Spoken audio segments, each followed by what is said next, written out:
Well, hey there everybody, welcome back to the channel. I'm Adam, thanks for hanging out with me again today.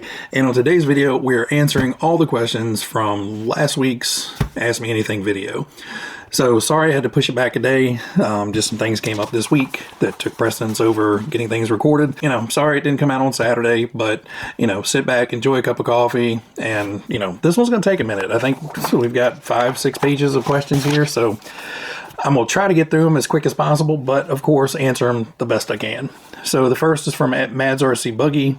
What do you think of the relatively new trend of manufacturers doing retro-like modern RCs like the Genova, Dirtmaster, BBX? And of course, do you think we'll see more of this? I hope so.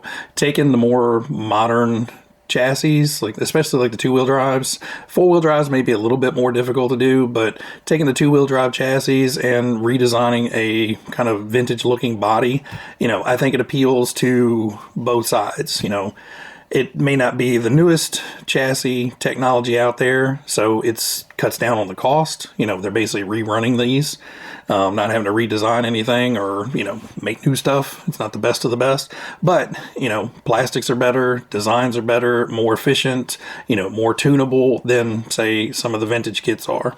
So I think it's a great idea, and I do hope we see more of it. I know RC Kicks just had one. I'm not familiar with it.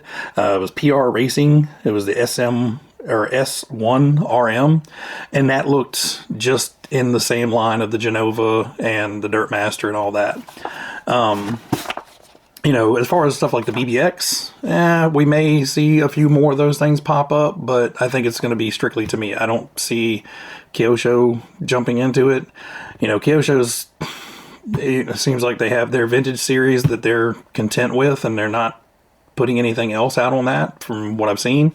And, you know, it seems they're happy just selling a crap ton of mini Zs because that's the only thing I ever see in stock. But I don't know. They need to quit coming up with new designs and just, you know, work on producing the old stuff. You know, make Raiders and the Outrage and stuff like that. Re-release those stuff. They'll go nuts.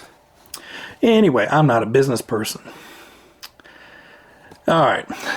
This one, I am going to butcher the name, even though I'm going to try. Villa Caortimo. I don't know if this has been answered in previous videos, but I'm interested in hearing what motivated you to start this channel and what motivates to keep you going, or keep you doing more amazing content. I'm also looking forward to how you butcher my name. I'm sure I did it well. Friends have been telling me over the years to, you know, start a YouTube channel. I've gone through different phases of different hobbies. There was a point where I was into painting stuff, and they were like, oh God, you need to put that on YouTube. And I've always been into woodworking, and you know, you need to do that, you need to do that, and you need to do that. And, you know, it just never felt like a good time, but I guess it was just one of those things where I got tired of hearing it. So I was like, all right, well, let's see what happens. Well, it quickly turned into RC cars. You know, I did 1 or 2 videos on other random stuff, and they didn't do anything. And I mean, I was a tiny channel. I had 15 subscribers or so, so not surprising. But it kind of morphed into the RC stuff, and you know, it's just snowballed. What keeps me going? You guys. The chats, the comments, the support, you know, seeing a video blow up when it gets released. You know, the Optima one that just released did really well. And, you know, those little pushes just keep you going. And, you know, it's you guys is really what keeps me going. Hey Dad RC, if to me it were to come out with an all-new kit, what would it be to make you automatically say, oh yes, I need this, take my money? Honestly, pretty much all of them.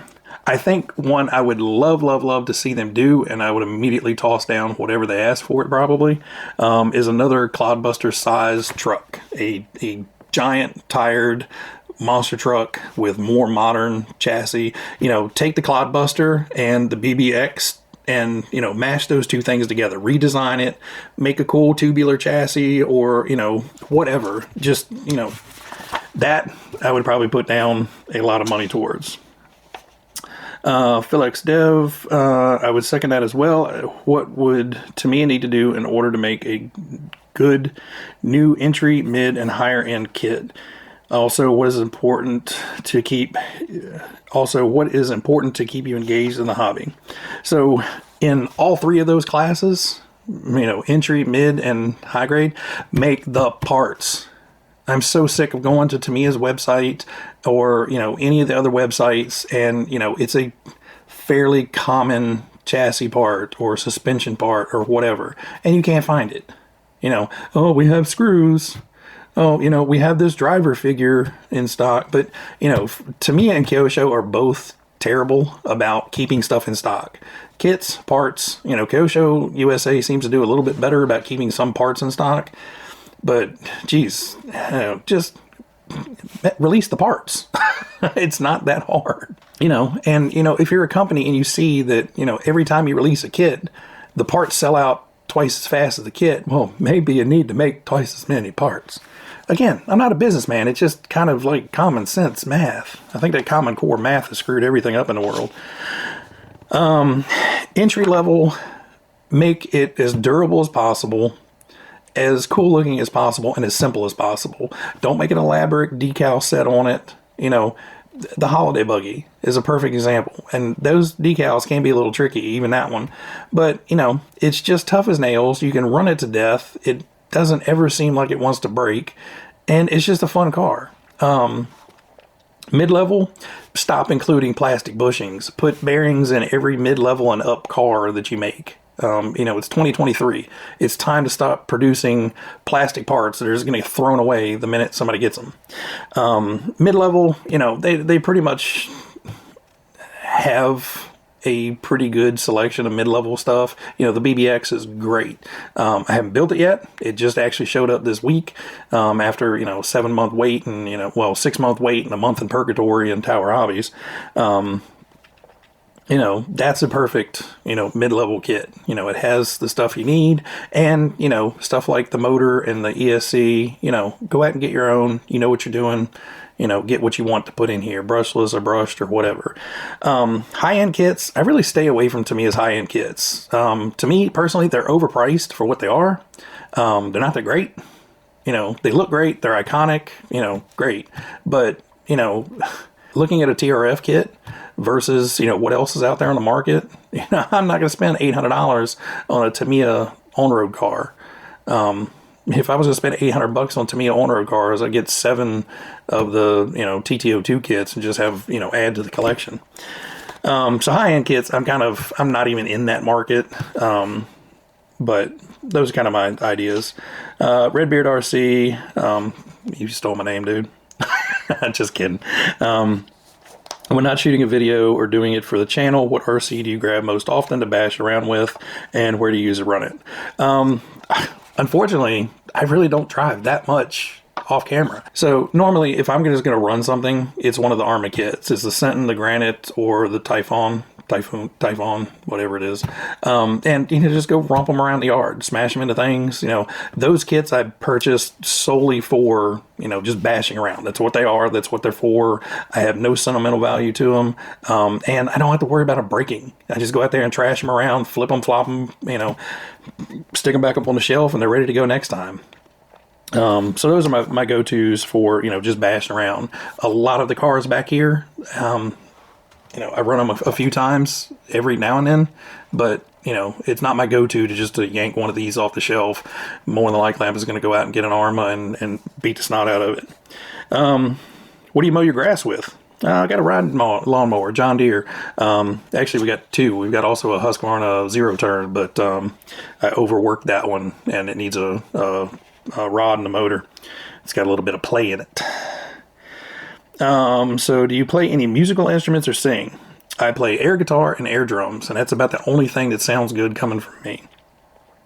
Singing, I sing all the time off camera and occasionally sometimes on camera, and it's always poorly, but normally it's me making up songs. Fonzie RC, looking forward to seeing your next speed run up next. Have you ever built a shelf queen that you've never actually run outside or inside? So the speed runs, I'm pretty much wrapped up with those. I do need to get Ricky Bobby back out for the last brushed speed run. I planned on doing that this week, and that kind of went out the window. So hopefully sometime, we got a 3-day weekend this week.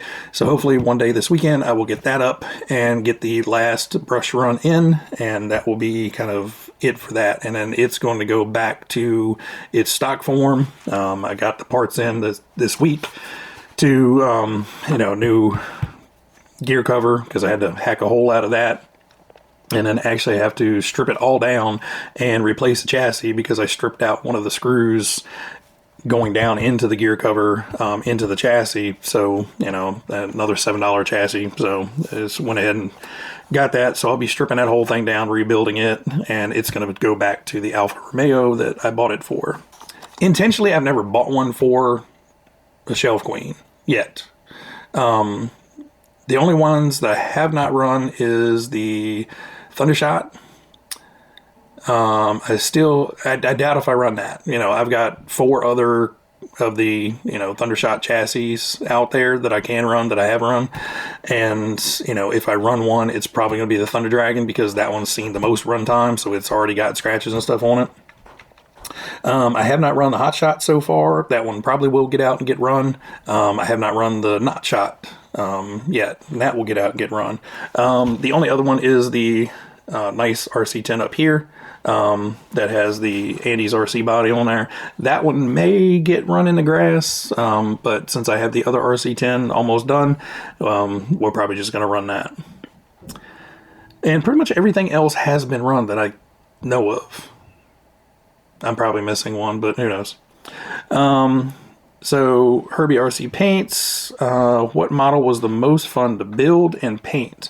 So as far as building, the Mutts Cuts van, the lunchbox that turned into the Dumb and Dumber Mutts Cuts van, that was the funnest one to build, because it was 110% of just making it up as I went along. You know, I had the vision in my head, and just sitting down and hacking and cutting and gluing and, you know, sanding and everything to make that what it was. That was probably the funnest one. Funnest to paint, pretty much any of the ones that are weathered. You know, Mad Max buggy is probably the first one that came to mind. But even the little WPL truck up there, that got weathered up, or the frog body that I screwed up painting for Brad, that I ended up repainting a new one for him, and I just weathered the snot out of it, the messed up one, and now that looks great. So pretty much any of the weathered ones are probably the most fun. He also asked, what was the hardest to build model you have ever built? Most involved would have been the Grand Hauler, but that was actually fun. Hardest to build was the Element Enduro, because I absolutely got so mad at those instructions. 3 minutes into those instructions, I was already annoyed, and it just escalated from there. So by the time I was done with that truck, I didn't like the truck at all. I hated the instructions, and, you know, they weren't awful, but they're far from good, or far from great, I should say. They're good enough to get the truck built, but, you know, I hated that one. Once it was built and I actually ran it, I loved the truck. Instructions were terrible. What is your favorite color that you painted on a model? Well, I would have to say the Tamiya PS16 metallic blue. That's probably my favorite color, and actually I don't have but 2 in here with it on there, but I have quite a few with the PS16. I think the other one was PS54, and that was the translucent blue that I did on the Grand Hauler. And that one is just a really nice, deep, you know, almost candy blue on that one. RCU in the shed. Apart from how everything's going in your homeland, meh. I'm interested, after our latest conversation, in your editing process. How do you do it, and what process you use? Great idea for these videos. Have a great weekend. Videos. Not much planning. Not much preparation. No script. Lots of editing. And kind of a wing and a prayer. That's pretty much how we've been from day one, and that's probably how it's going to continue. You know, there's the general idea of going into the video. You know, car is going to be built. Here's the build video. You know, car has been built. You know, here's the car. Let's go run it. You know, run video. You know, the general ideas are there, but, you know, I just wing it. I don't you know, what you see is what you get. There's an awful lot of video that's recorded a lot of times that, you know, gets hacked out just because either I'm blathering on way too much, or have repeated myself once or twice, or, you know, just can't get words out in the correct manner. You know, it happens. But, you know, there's not really, it's just record a lot of video, edit a lot of it out. And that's about it. You know, as far as the actual editing, I use DaVinci Resolve, the free version. I don't pay for it. Eventually, I probably will pay for it to get some of the additional features with it. But up until now, you know, everything has been done on DaVinci Resolve, the free version. The only thing I've added into it is a bunch of free online text packages. So basically, it's like a Word plugin. And I imported that into DaVinci, you know, to do different lettering and stuff on the thumbnails. Philex Dev had a follow-up on this one. I would second that one. The production process, including your gear and editing, would be very informative. So we've covered the you know, what I use for editing. So and there's also another one, I think it was Empty Pockets RC, also asked about cameras. I don't know, it's somewhere in here, but I'm pretty sure Empty Pockets RC also asked about cameras. So for the studio camera, I use the Sony ZV-1 camera with a Rode shotgun mic on top, just to try to catch more of me talking and less background noise. But, you know, down here in the basement, there's people walking around and various noises, so occasionally you hear a toilet flush. But, you know, try to edit it out as much as possible. So other cameras, I have an Akaso V50X. Pretty much this gets used for overhead, you know, time lapse or something like that. It's not a great camera. I got it at a super sale one year. I think it was like 90 bucks or something like that with a whole accessory kit. It's all right. Doesn't work great. So I also have the Insta360 Go, which is a cool little camera. I need to use it more often to get better at the settings. But this thing is great because you can stick it on the car, stick it in a car. You know, you can do handheld with it. Lots of different things you can do with this little camera. It's pretty cool. And then finally, I have the GoPro 11 Black.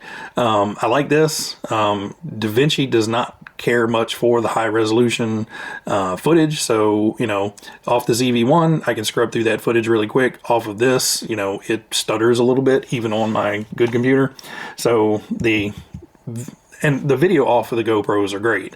I have had one issue where I lost a bunch of footage, evidently just got corrupted on the camera, and that was the painting video, so that's why that's been delayed, because of the GoPro. But, you know, that's pretty much all the cameras I use. So other than that, basically I have a bench-mounted overhead arm contraption now and a little ring light. And that's pretty much the entirety of my setup. That one took a while. Let's see. So Roland Labrie Jr. just got back in the hobby and was hoping you could list out a few of your most popular marketplaces to find RC parts. I know Proline makes bodies, but I hear so many other options as far as suspension, etc. and info would be awesome. I purchased an RC magazine. It wasn't very helpful. Thanks for having a video like this, and have a great weekend. So, unfortunately, yeah, the RC kart magazines are not what they were back in the 80s and 90s. You know, back then it was 18, 20 different hobby shops had 2 to 5 page spreads in them where you could look at parts and, you know, find out stuff. You know, I love getting my RC car action magazine still, but you can tell it's gone from, you know, looking at the RC hobby to what did we get sent in for review. It's a little bit crappy. The best one to ever get is the end of the year RC Car Action magazine, and it basically has a ton of vendor spreads in it. So you'll have Tamiya and Kyosho and Proline and Traxxas and all these different vendors, and they showcase all their different parts and pieces. That one's a great one to pick up if you pick up a magazine. Otherwise, my go-tos are A-Main, Tower Hobby, which they're having issues. I very rarely buy from Horizon Hobby, but Horizon is a good place to go as well.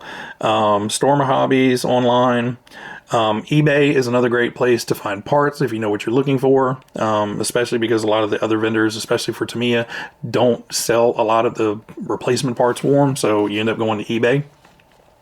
But to learn about parts, what's available, what's out there and stuff, hit up, Instagram, look for hashtags, hashtag Tamiya, hashtag, Blackfoot, hashtag Frog, whatever, and search through just images and posts of people doing stuff. You'll see a lot of stuff there. Forums. I don't use them, but I know there's a lot of great information in forums and places like that. Tamiya Base is another great place to look and join there. You can go through a lot of the forum talks there and see what people are talking about, asking questions, answering people. If you don't have a big online presence, just go down to your local hobby shop and talk to some of the guys there. The hobby shops nowadays are more going to be in the, fun cars, the Bashers and, the Armas and Traxxas and stuff like that. So depending on how your shop's set up and who owns your shop, you may have better luck with some of the Tamiyas and Kyoshos than, my local shop has. My local shop is a hobby town, and they just pretty much stick with the Armas and Traxxas and Axial kits, the popular stuff, and, shy away a little bit more of the vintage Kyosho and the vintage Tamiya type stuff. So it really just depends on your area and, how savvy you are on the internet. But I would say forums and Facebook groups and some places like Instagram, just to see what other folks have done and what they're doing, would be a good help to just kind of get you back and get you caught up with stuff. But if you have a question, feel free to email me about anything specific. I will do my best to try to answer. Some things are outside of my wheelhouse, but I will try to help out as much as I can. All right, so Michael Dorich, Addam, if you were going to do something new or different in the world of RC cars, what would you choose for an episode or series for your channel? I think it would be something on the lines, if I could do anything, if I could come up with a specific series and have access to folks, I think a great one to do would be, ask an engineer type thing, and be able to meet and talk and ask questions and get info from engineers from all areas of RC, big and small, some of these small mom and pop shops, like Rock Pirates RC, how did you guys get into engineering? What do you guys do to engineer your product? How do you do your testing? All that stuff, all the way up until, you're hitting, the Horizon Hobby giants of Proline and Axial and all those guys to, just get the, the how it's made information, and just get that insight to that part of it. We see the end result. I want to hear about how they made it. One of the greatest videos I've seen in a while from a RC car company was the release video from Losi about the Promoto MX. I got more out of that video of what went into that bike than dozens and dozens and dozens and dozens of reviews of the bike. They went through the process and the technical details and the information of how they designed it, how they built it, how they tested it, how they fixed it. And, it was a great source of information. And I think, everybody would get something out of that, learn a little bit more, understand a little bit more. And I think that would be a great series to do. Unfortunately, I don't have those connections in the RC world. So Larry at Larry's RC Room was wondering if you were able to get a different brand kit or to build another other than Tamiya, what would be your choice? And would it be an on-road or off-road racer? So unfortunately today, you're kind of limited on kits to build. Tamiya and Kyosho were pretty much the two biggest ones. And then you have random other little bits and pieces throughout, and there's some builder kits out there of various stuff, but pretty much Tamiya and Kyosho are the two biggest ones for building kits. So more than likely it would be, if it's not a Tamiya, it's going to be a Kyosho. And really outside of that, like I said, you've got some of the rock crawler kits or some of the drag kits and stuff like that. And then you kind of move up to the elite class, the racer kits, your buggies and truggies and, those type of things. And, that's not my jam. You know, those elite kits, you know, those are for the racers. You know, those are the ones that, you know, the guys take it out, do 5 laps on it and be like, oh yeah, I need to soften my rear shocks and I need to put, you know, a degree or 2 of toe in the front and it'll be dialed. And, you know, my goofy butt is out there just driving around the track and be like, oh no, it slides around a lot. I might need tires. I'm not a tuner at all.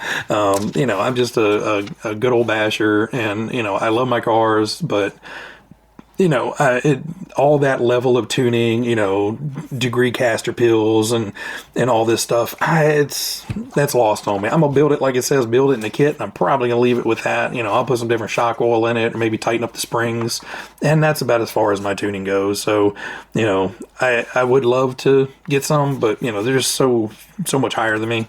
And as far as on-road or off-road, 98% of the time it's going to be off-road. You know, I live out in the sticks. I don't have a paved road near me, and the only paved road is the main road out in front of our dirt road, and that would be suicide trying to run a car out there. It would just get crushed in a matter of 20 seconds. So pretty much I stick with off-road just because I can drive it around here.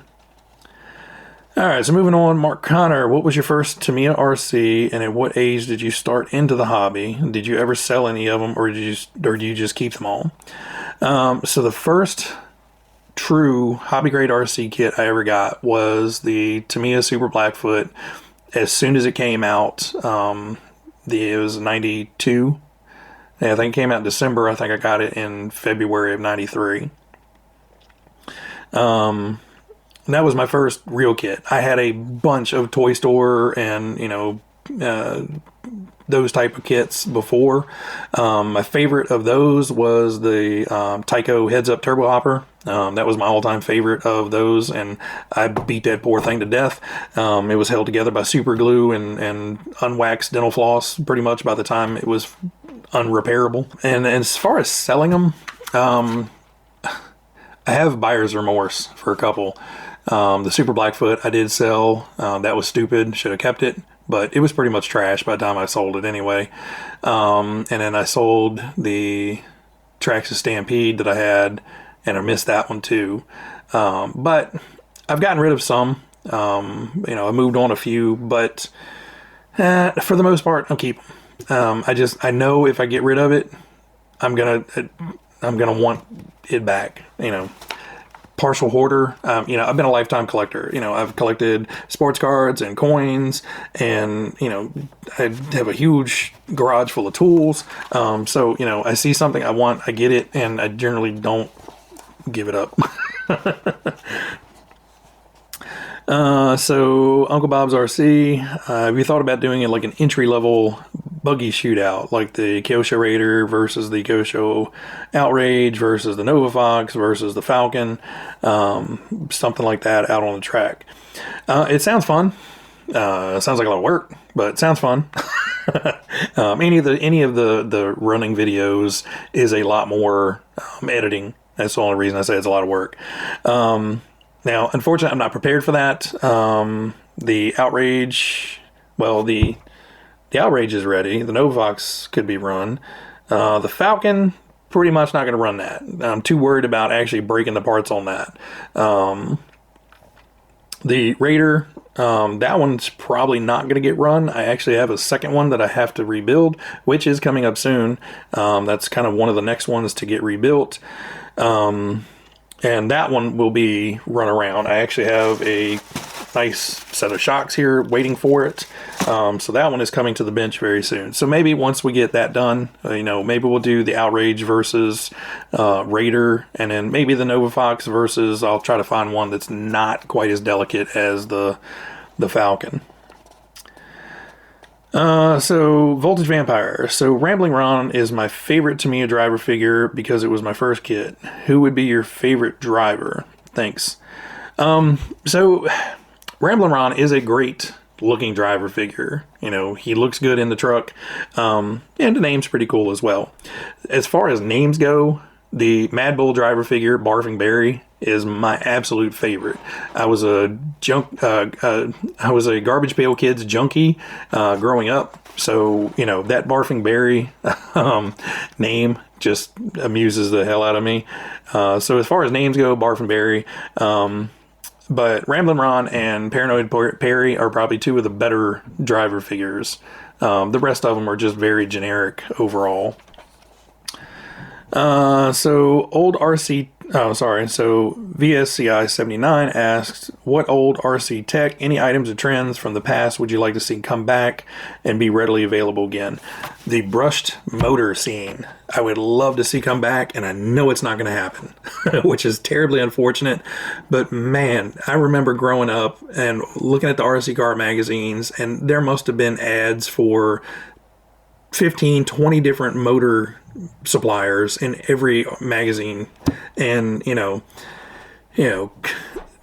all the different lines and the turns, and you'd have a 12 turn double and a 12 turn single and a 14 turn double, and you'd have an 18 turn quad and all these crazy, and it was, you had to, when you were looking at the ads, you were mathing in your head trying to figure out the RPM versus torque of all these different things.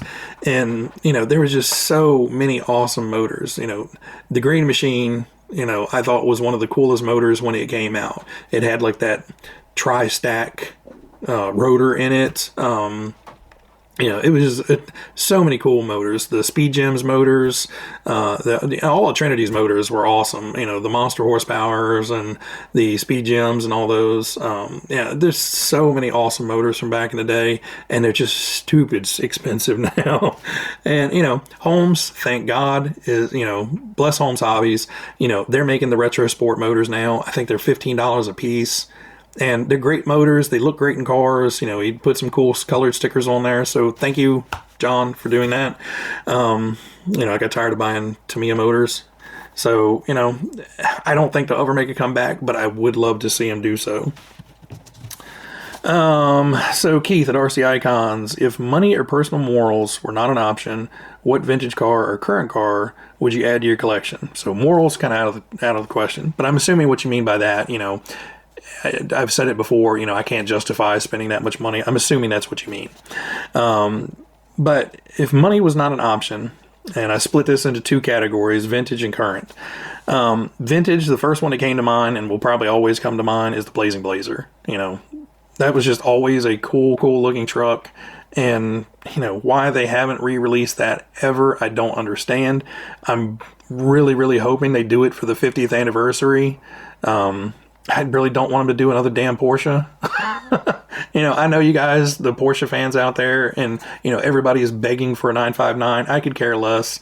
I want the Blazing Blazer. So hopefully, maybe, in the 50th anniversary, they do both of those, satisfy the off-road and the on-road crew, and, remanufacture those. The 959, that's going to be hard for them to do just because, it had so many inherent, delicate issues, but they would sell them as fast as they could absolutely produce them. Current, and this again this isn't something I'm looking to get ever, probably, just because it's so stupid expensive, but they are absolutely over the top cool. The Primal RC Gravedigger, it's like this freaking big, giant aluminum parts and machined everything, and an obnoxiously loud motor in it. It just, everything about that just oozes awesome. But I think it's like $4,000 or something like that for the regular version. Whew. All right, so Brian Mulcahy.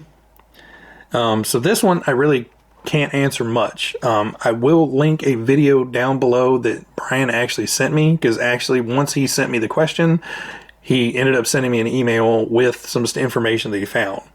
And if you guys have any information on this, please go down the comments and tag Brian, just at Brian Mulcahy. I'll put it up here. And see if you can lend any additional information to it. Unfortunately, Brian, this week was a complete disaster, and I didn't have a whole lot of time to look into it. And what you sent me was the best thing that I've seen so far. So he basically was like, I've always loved the huge rims and tires on the Tamiya Cloudbuster. A cool thing would be to put Cloudbuster wheels and tires on a kit like the Tamiya Monster Beetle or a Blackfoot.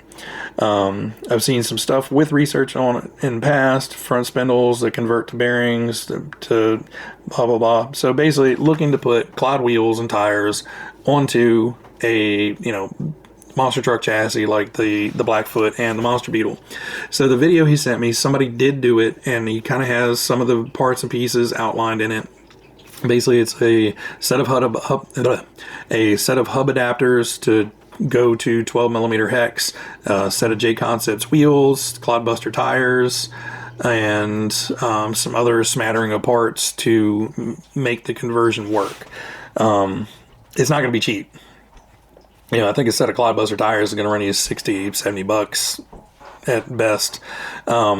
So probably what you could do is look for something like Axial SMT 10 monster truck tires, takeoffs of, you know, a kit that somebody bought, because generally those SMT tires, people just replace the wheels and tires right away. They go to J Concepts and go to get, you know, racing monster truck tires and wheels and, you know, replace them right away. So you could take those, put them on the 12 millimeter hex adapters, and probably get away a whole lot cheaper. But again, if anybody has done that, you know, go down in the description or go down the comments section and leave some information there. So RC in hand, would you like it if Tamiya re-released the Striker and the Sonic Fighter? Tagged them on Facebook and emailed them to no avail. Figured just like to get the word out and could ask others as well. Or if I'm alone on this. So you're not alone on this. I think there's a lot of people out there that would love the Sonic Fighter, the Striker, the FX10, all those kits to be re-released.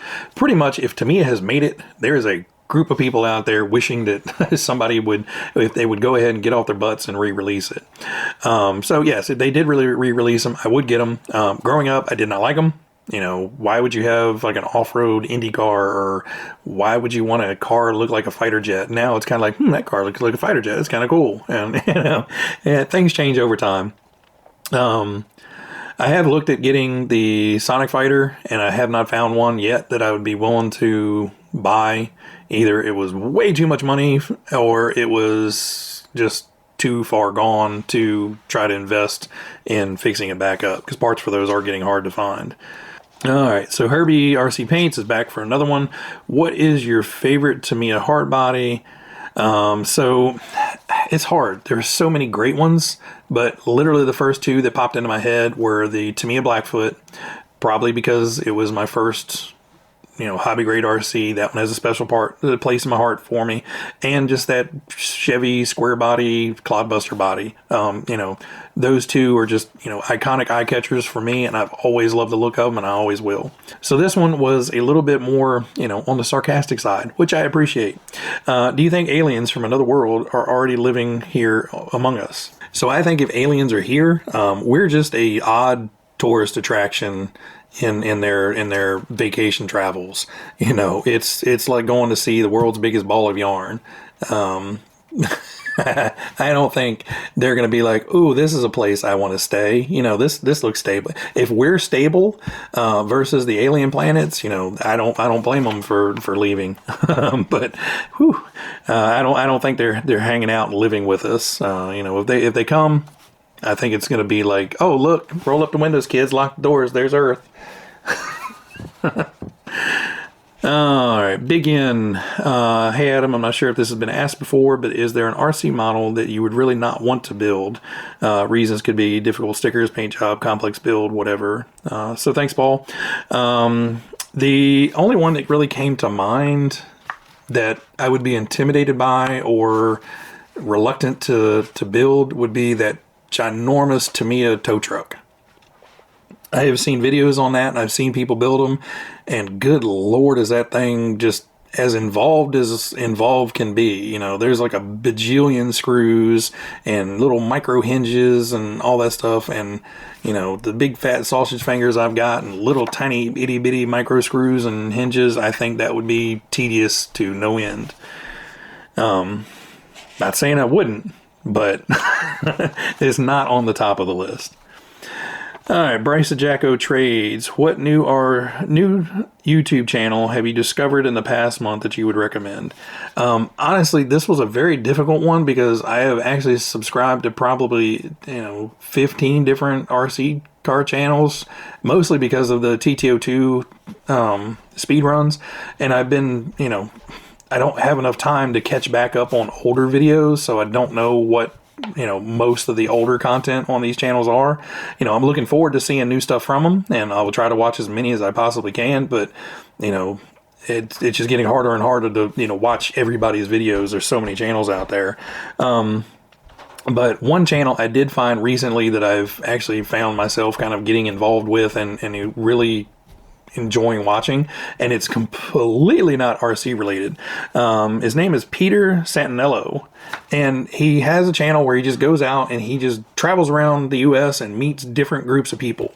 He did a whole series on Indian reservations, and then he did a series on Vegas and the Appalachians and Jewish communities, and just watching these videos and learning about different cultures within the United States. I think for so many years, we've looked at cultures in other countries and been inquisitive and enthralled with them, but it's not too often that I think we look internally and see how many different cultures and things make up the United States. He did a whole thing on gangs out in LA and lowrider scene out in LA and stuff like that. And there's a guy that moved from Japan to LA because he fell in love with the culture of lowriders, and that just blew me away. It's like, wow. I mean, you really got into a hobby when you moved halfway across the entire world to hang out in LA and be part of a lowrider scene. So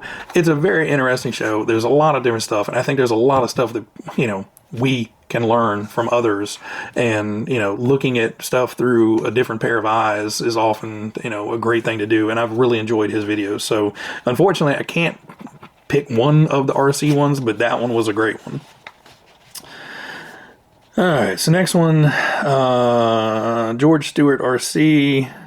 Do you prefer running RCs or building and tinkering with them? Also, are you a good cook? So it goes building, tinkering, running. I will sit down here and happily build an RC car, listening to the radio and just being in my little bubble here. I love it. Tinkering, depending on what is going on. If something broke, the Schumacher, I haven't gotten around to that just because I'm still mad at it and I don't like it, and it's a big duty head. I don't want to touch it right now. We're getting closer. As soon as I wrap up a couple more projects, I will probably get that out and figure out what broke and get stuff ordered and get it fixed.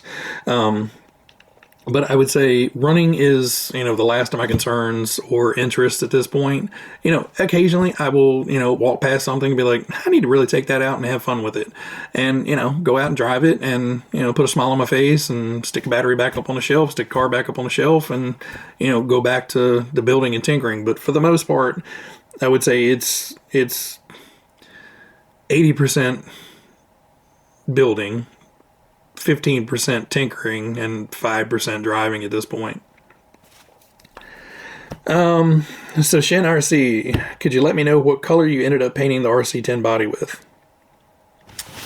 I'll show you.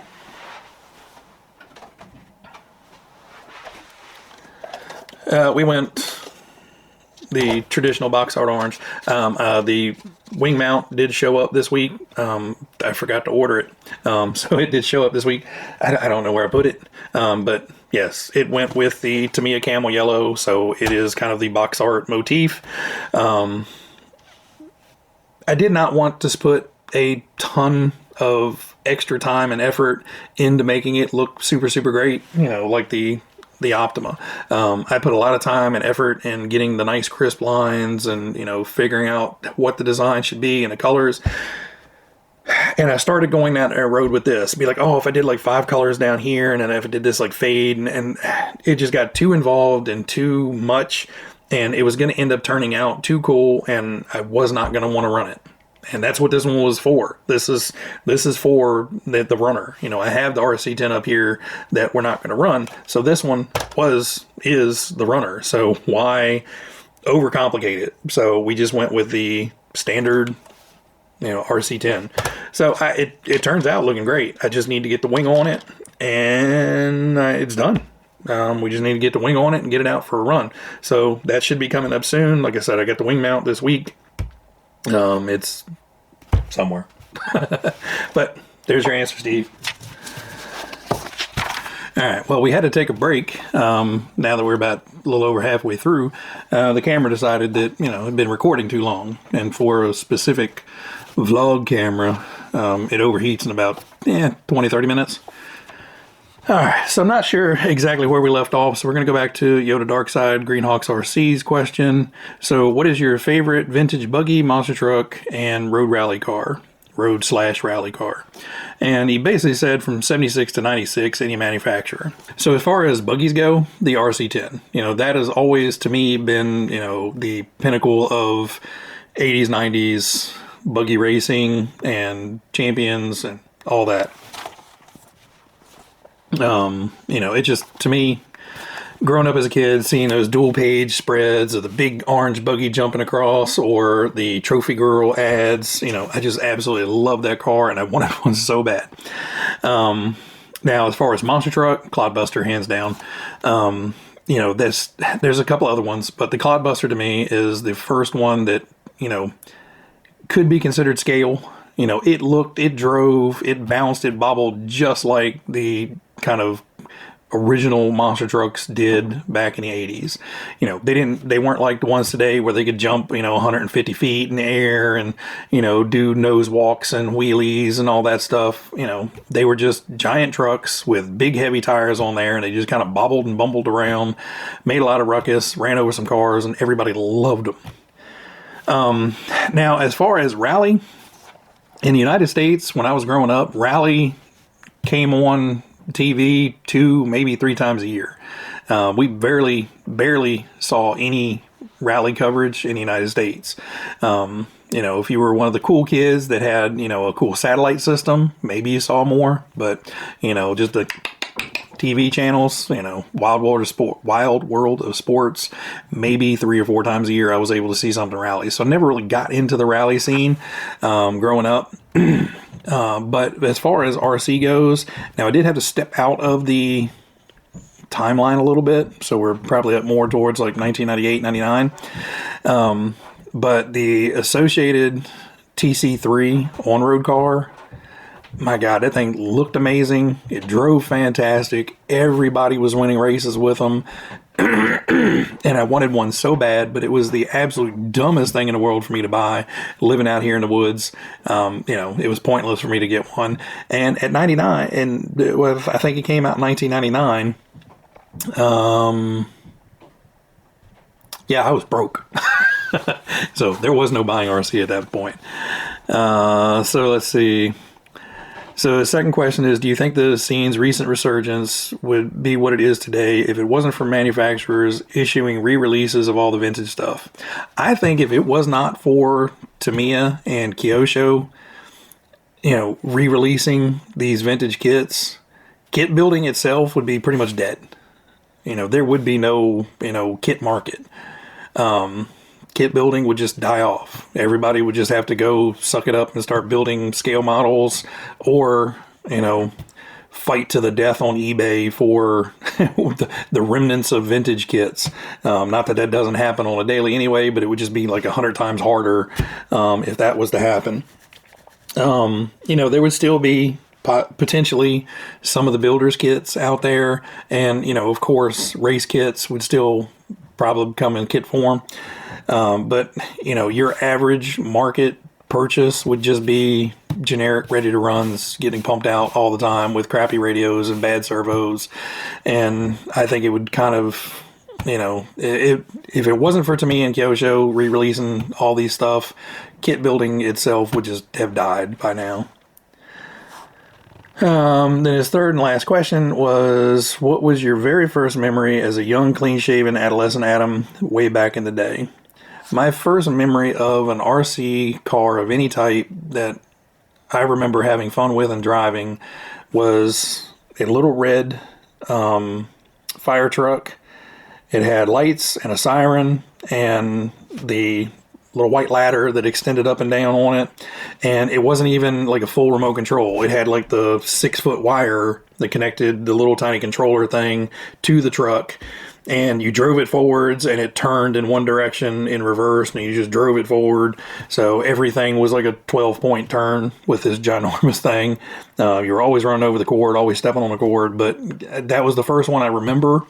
And geez, I had probably dozens of those things over the years of different little corded ones and then the true remote controlled.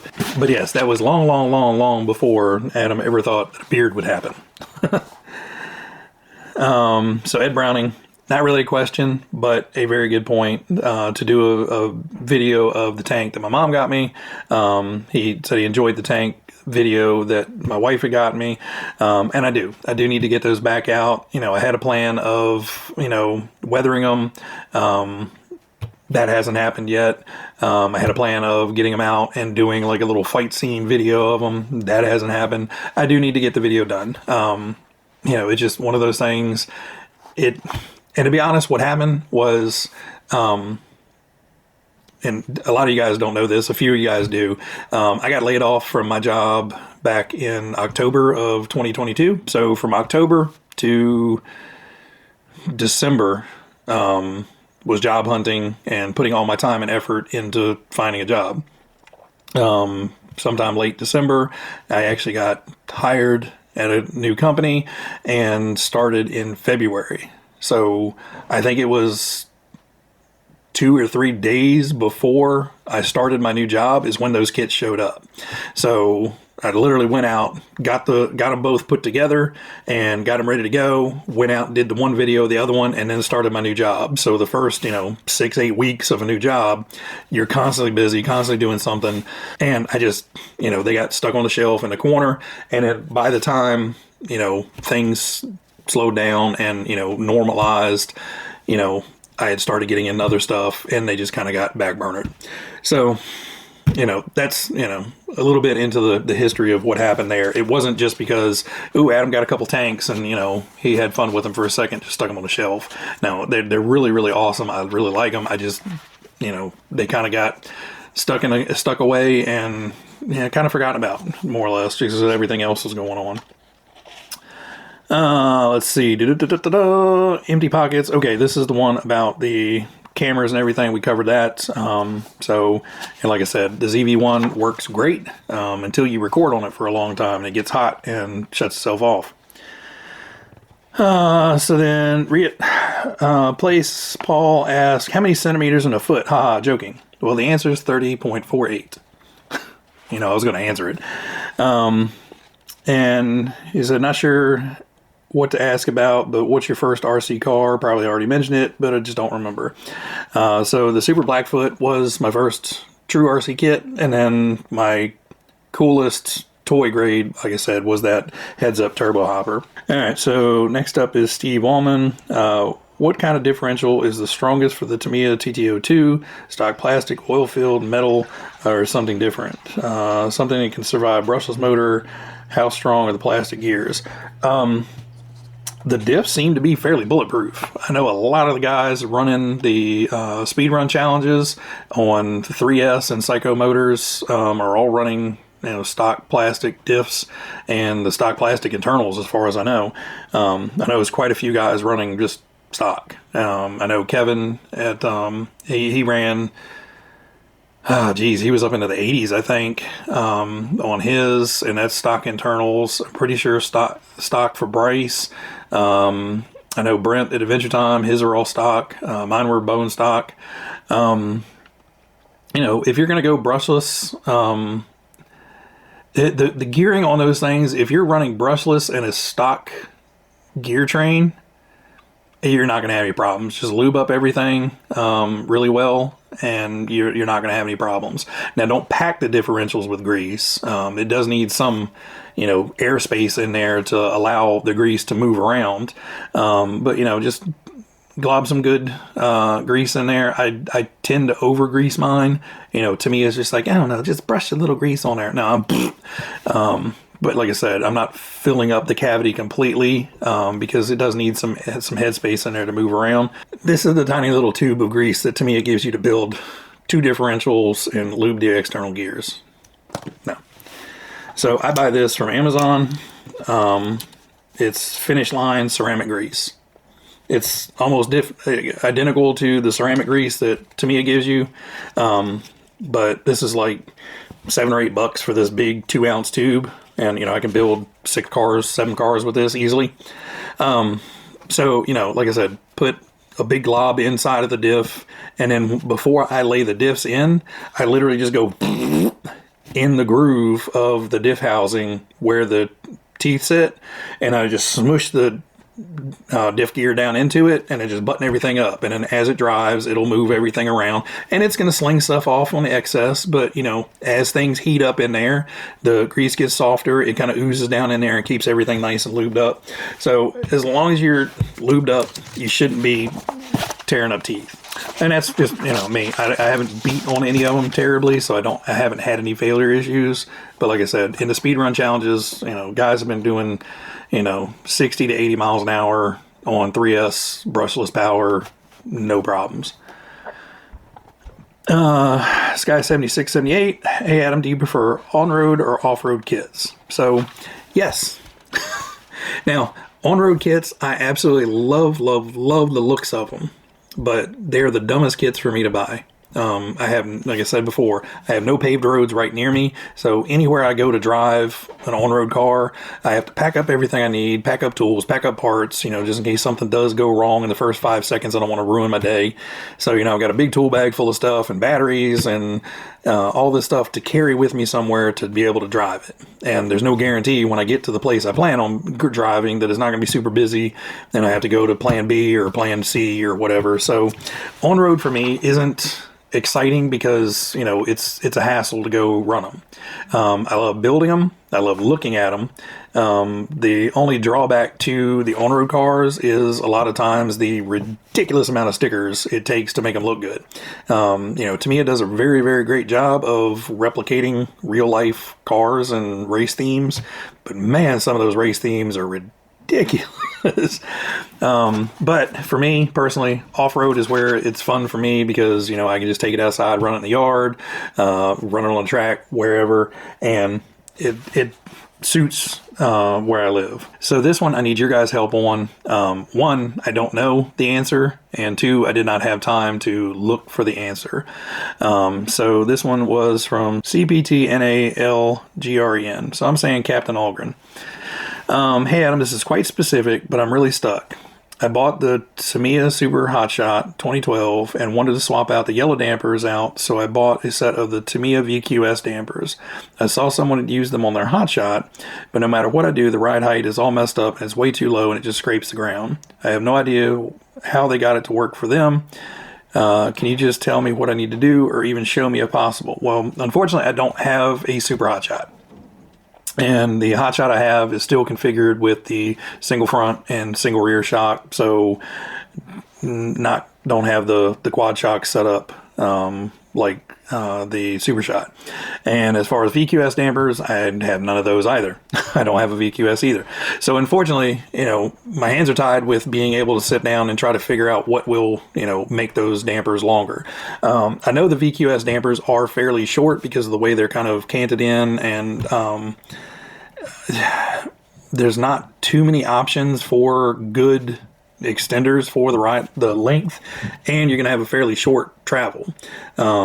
You know, it sucks that you bought those for that conversion, but I'm not sure what you can do. If anybody out there has done anything like this or has any ideas of what can be done to lengthen those shocks out and make it work better, you know, drop a comment down below and tag Captain Algren in your comment, so hopefully it'll alert him. But unfortunately, that one is so far out of my wheelhouse, and you know, if I had the parts and cars here to do it, I would definitely try to, you know, sit down and do some head scratching on it. But the wife's going to be really upset if I spend $300 to try to answer that question.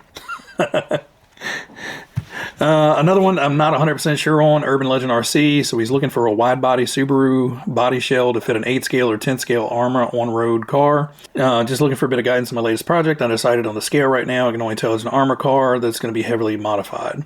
So the only thing I really saw that jumped out to me was Delta Plastic USA. They seem to have a wide range of different 8 scale size bodies, but it's really hard to answer that when I don't know what the track width is or the wheelbase is or anything like that. Cash Murray, do you work on or run nitro models? Enjoy your content very much. Well, thank you.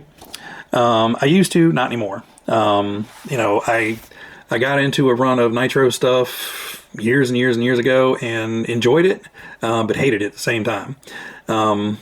I don't know if you've ever been to Virginia, but Virginia weather changes, you know, every 4 hours. Sometimes we have 5 seasons in one day.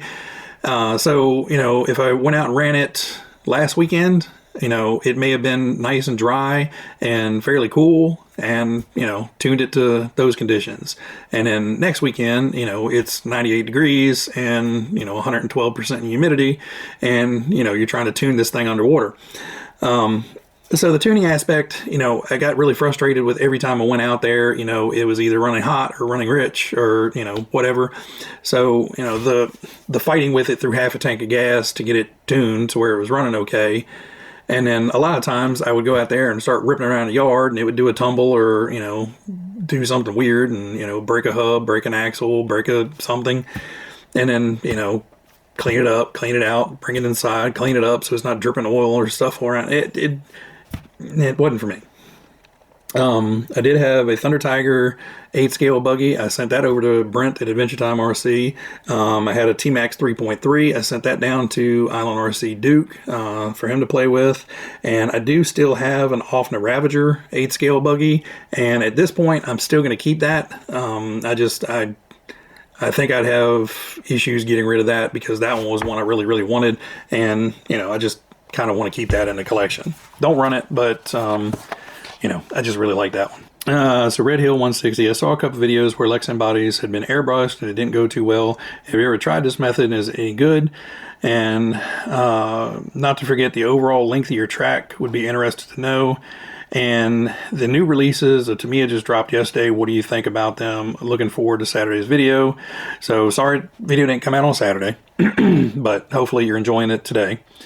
So as far as airbrushing, it kind of goes with anything else. You need to sit down and practice with it. It's a whole different way than rattle cans. Rattle cans are just blasted on and try not to get too much on at one time so you get runs. It's pretty good at getting pretty good coverage unless you get one of the translucent colors, but then you back it with another color. So it's not rocket science doing, you know, rattle cans. And it's not rocket science doing airbrushing either, but there is more things you have to tinker with. There's, you know, paint thickness. As the paint thickness changes, your air pressure changes. As your painting goes, your needle size changes. So if you're trying to do fine, delicate shading, you're going to run a different size needle than you're trying to paint the whole inside of a car one color.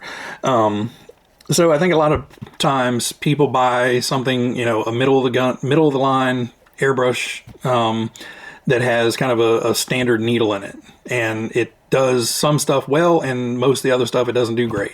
So painting with a standard needle, you may have issues trying to get full body coverage because you're going to be sitting there spraying and spraying and spraying and spraying and spraying.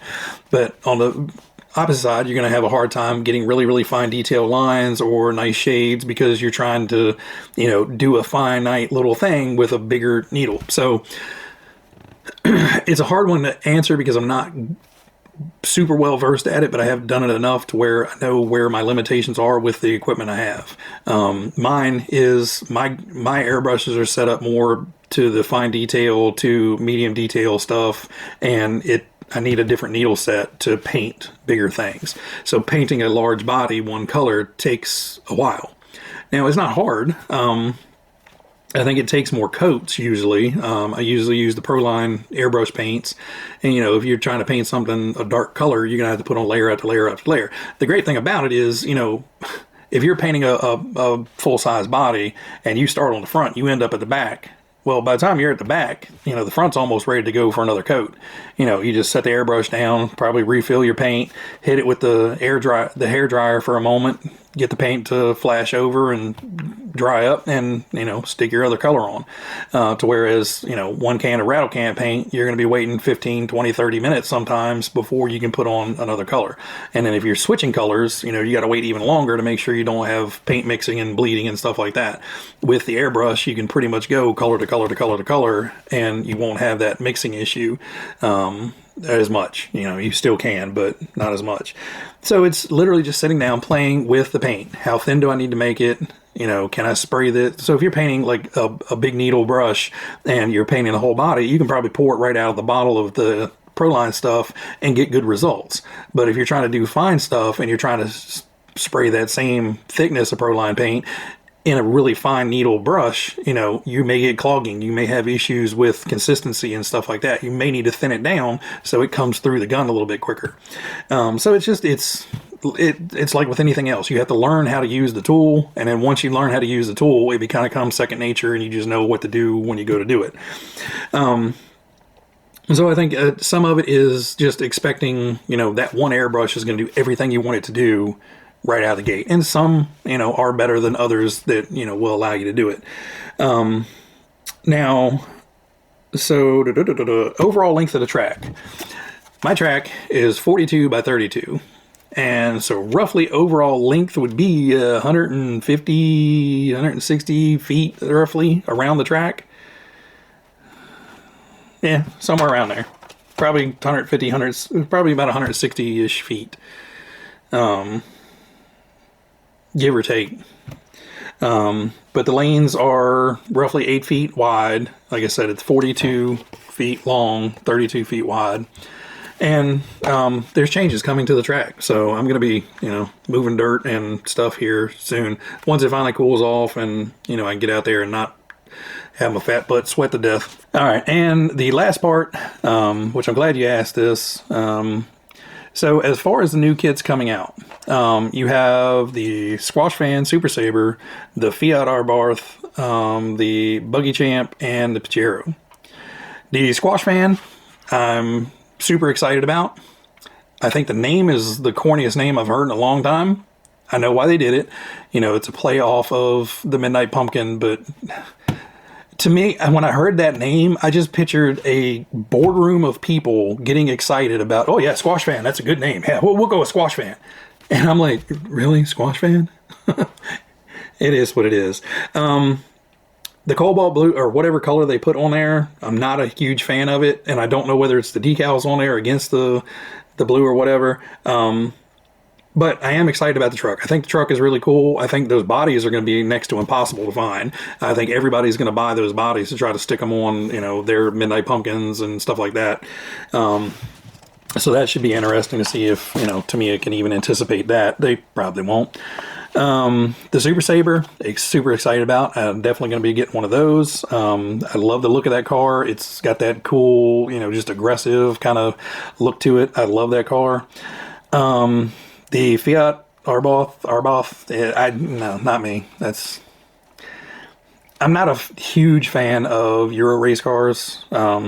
Anyway, you know, it's just not what I grew up with. You know, I grew up with the American, you know, NASCAR and, you know, the old school, you know, classic sports car looks.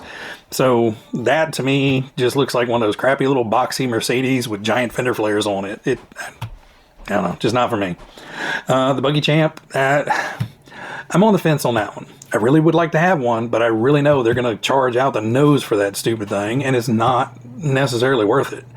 You know, if they could release it for, you know, $300 versus probably the $370, $380 it's going to come out as, you know, I don't know.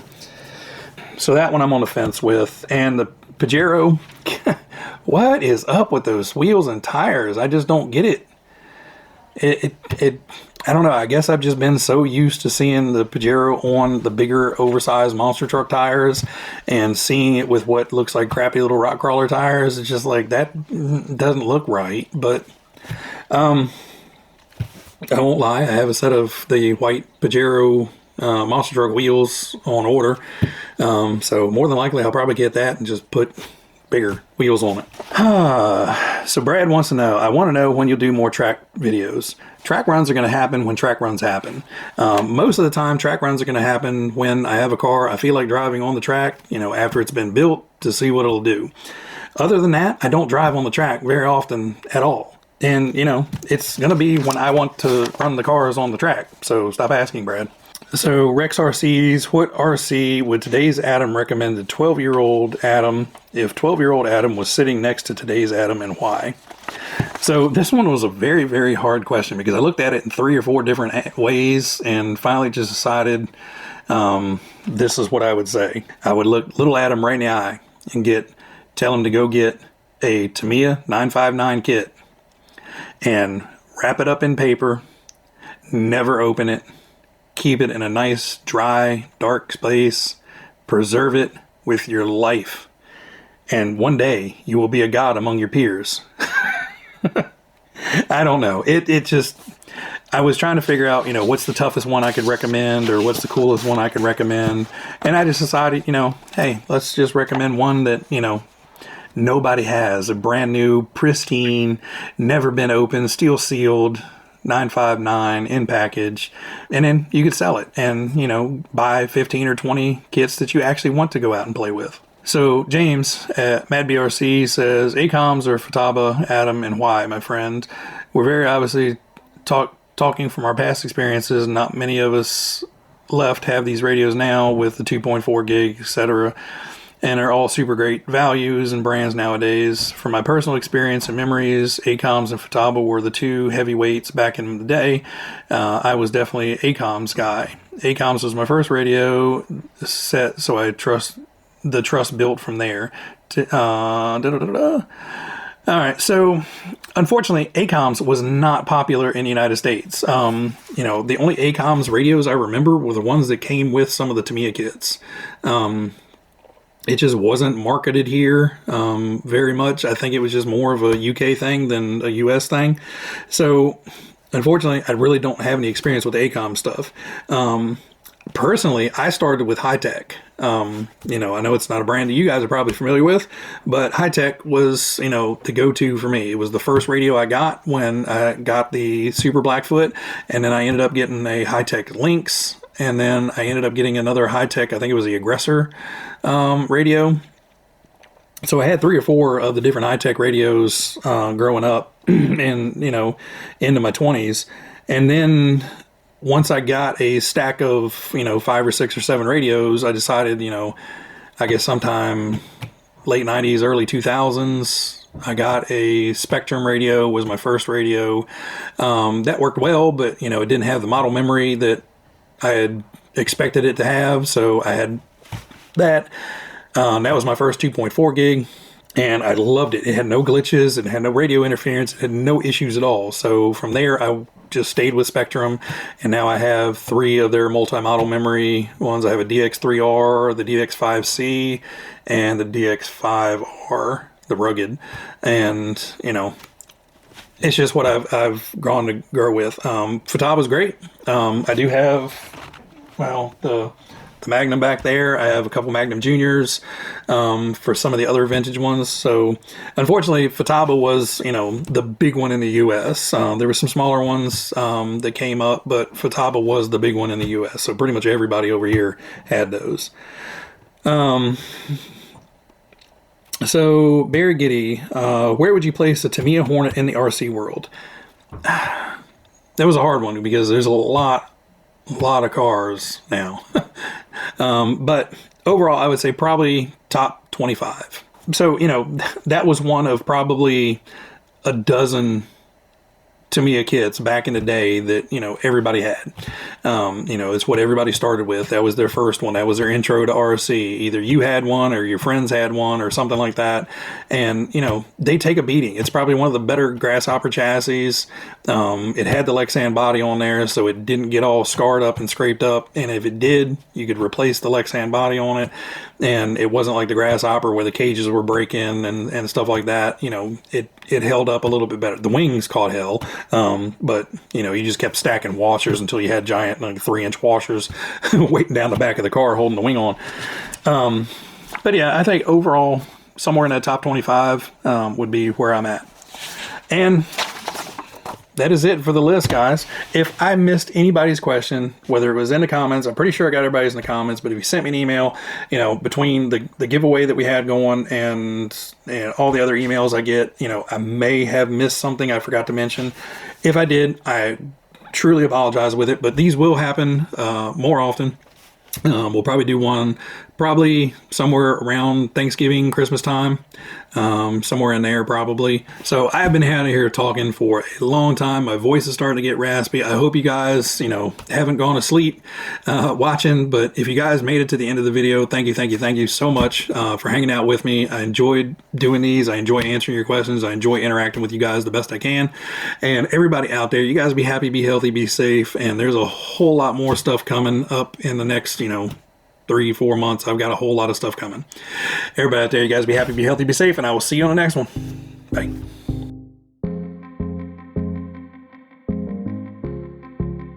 Put Clod Buster wheels and tires. There's the toilet. ACOMS or Fatuba.